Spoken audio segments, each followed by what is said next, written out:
Why do we follow a recipe? Think of a recipe in cooking as a framework or a set of instructions to make dishes that you can name.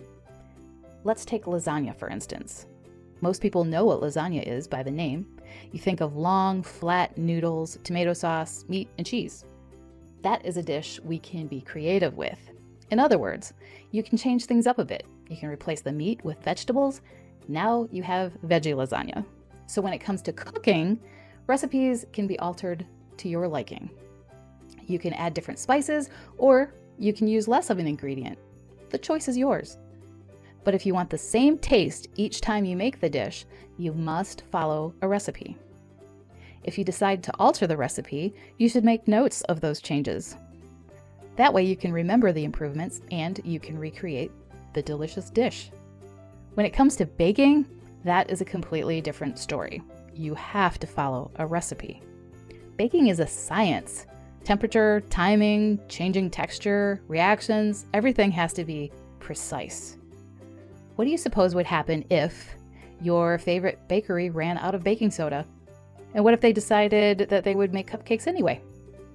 The result would be disastrous. Those cupcakes would be awful. Why? Because with baking, you have ingredients that react with liquid and with heat to form carbon dioxide gas, which makes the cupcake batter rise. A baker has to have all the ingredients to have the best outcome. So if your favorite bakery tried to bake without baking soda or baking powder or flour, they would have a real mess on their hands. With baking, it's important to follow the recipe precisely with the exact ingredients, all of the ingredients. And always keep your dry ingredients like flour, sugar, and salt separate from your wet ingredients such as milk, water, eggs, and vanilla, anything that is liquid.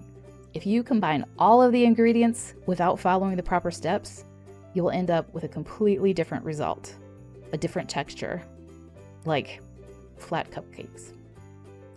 As a note, the baking powder will likely say on the label that it is double acting. That means that it will react with liquid and it will react again with the heat of the oven. These are things to keep in mind when following a recipe, whether you're baking or cooking.